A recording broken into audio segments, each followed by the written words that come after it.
ವಂಚಿತರಾದ ಎಲ್ಲರಿಗೂ ಅವಕಾಶ ಸಿಕ್ಕಿಲ್ಲಪ್ಪ. ಕೆಲವು ಸಿಕ್ಕಿದೆ, ಕೆಲವು ಸಿಕ್ಕಿಲ್ಲ. ಸೊ ಎಲ್ಲರೂ ನೀವೆಲ್ಲ ತಿಳ್ಕೊಂಡು ಮಾಹಿತಿ ತಿಳ್ಕೊಂಡು ತಾವೆಲ್ಲ ಬಂದಿದ್ದೀರಿ. ನಿಮ್ಮೆಲ್ಲರೂ ಕೂಡ ನನ್ನ ಸಾಷ್ಟಾಂಗ ನಮಸ್ಕಾರಗಳು. ನಿಮ್ಮ ಪ್ರೀತಿ ವಿಶ್ವಾಸಕ್ಕೆ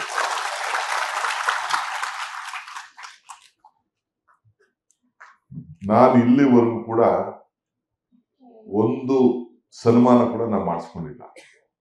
ಒಂದು ನಾಟಿ ಒನ್ ಯಾವ ಸನ್ಮಾನ ನಾನು ಮಾಡಿಸ್ಕೊಂಡಿಲ್ಲ.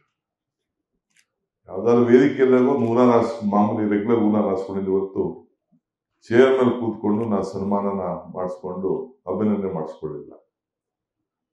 ಒಂದು ಹೆಣ್ಮಗಳು ರಮ್ಯಾ ಅನ್ನೋ ಒಂದು ಹೆಣ್ಮಗಳು ಹುಡುಗಿ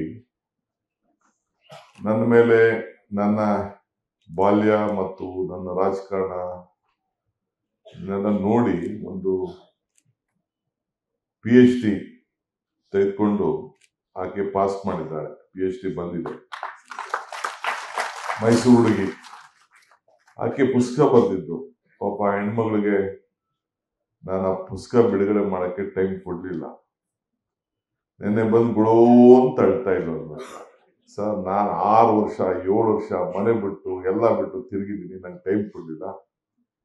ಇವತ್ತು ಯಾರಿಗೋ ನೀವು ಪುಸ್ತಕಕ್ಕೆ ಅವಕಾಶ ಕೊಟ್ಟಿದ್ದೀರಿ ಅಂತ ಹೇಳ್ತಾ ಇತ್ತು. ನಾನು ಈತ ನಮ್ಮ ರಘುಗೂ ನನಗೂ ಯಾವ ತರದ ಸಂಬಂಧ ಇಲ್ಲ. ಅವನ ಹತ್ರ 10 ನಿಮಿಷ ನಾನು ಮಾತಾಡಿಲ್ಲ. ಅವನು ನನ್ನ ಹತ್ರ ಪರ್ಮಿಷನ್ ತೆಗೆದುಕೊಂಡಿಲ್ಲ.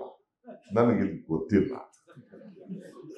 ಅವರಾಗ ಅವರು ಪುಸ್ತಕನ ಅವ್ರದೇ ಆದಂತ ಒಂದು ರಿಸರ್ಚ್ ಮಾಡಿ ನಾನು ಎಲ್ಲೆಲ್ಲಿ ಏನೇನು ಭಾಷಣ ಮಾಡಿದ್ದೀನಿ ಅನ್ನೋದನ್ನ ತಿಳ್ಕೊಂಡು ಅನೇಕ ನನ್ನ ಸುತ್ತಮುತ್ತಲಿರೋರು ಸ್ನೇಹಿತರ ಹತ್ರ ಮಾತಾಡಿ ನನ್ನ ಬಗ್ಗೆ ಈಗೆಲ್ಲ ಹೊಸ ವಿಚಾರದಲ್ಲಿ ಯೂಟ್ಯೂಬ್ಗಳಲ್ಲಿ ಬೇರೆ ಬೇರೆ ಸಂದರ್ಭದಲ್ಲಿ ಚಿತ್ರದಲ್ಲಿ ಭಾಷಣಗಳಲ್ಲಿ ಎಲ್ಲ ಕೂಡ ಕಲೆಕ್ಟ್ ಮಾಡಿ ಏನೇನು ತಿಳ್ಕೊಳ್ಳಿಕ್ ಸಾಧ್ಯನೋ ತಿಳ್ಕೊಂಡು ನನ್ನ ಬಾಲ್ಯದಿಂದ ಇಲ್ಲಿವರೆಗೂ ಕೂಡ ತಂದಿದ್ದಾರೆ.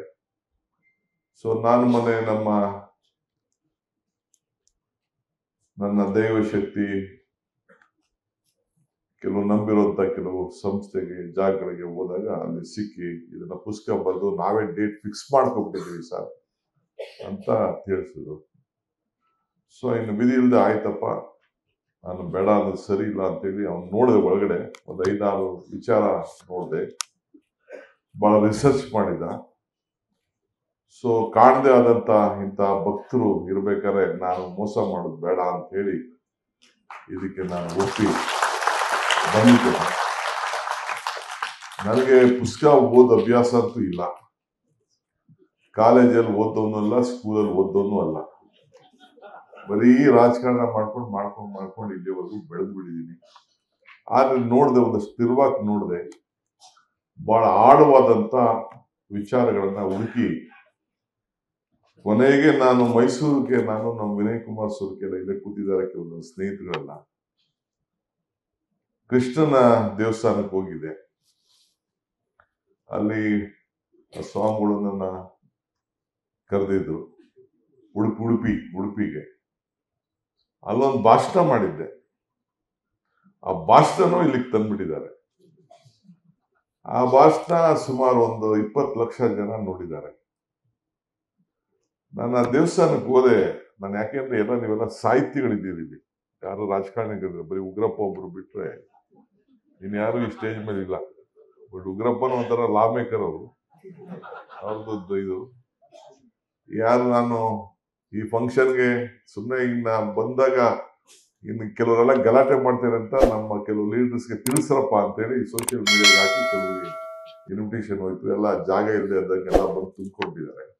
ಲೇಟೆಸ್ಟ್ ಹಾಗೂ ಇಂಟ್ರೆಸ್ಟಿಂಗ್ ಸುದ್ದಿಗಳಿಗಾಗಿ ಬಾಸ್ ಟಿವಿ ಕನ್ನಡ ಚಾನೆಲ್ನ ಸಬ್ಸ್ಕ್ರೈಬ್ ಮಾಡಿ. ಹಾಗೆಯೇ ಬೆಲ್ ಐಕಾನ್ ಪ್ರೆಸ್ ಮಾಡಿ. ಇದರ ಜೊತೆಗೆ ಫೇಸ್ಬುಕ್, ಇನ್ಸ್ಟಾಗ್ರಾಮ್, ಎಕ್ಸ್ ನಲ್ಲೂ ಮಿಸ್ ಮಾಡದೆ ಫಾಲೋ ಮಾಡಿ.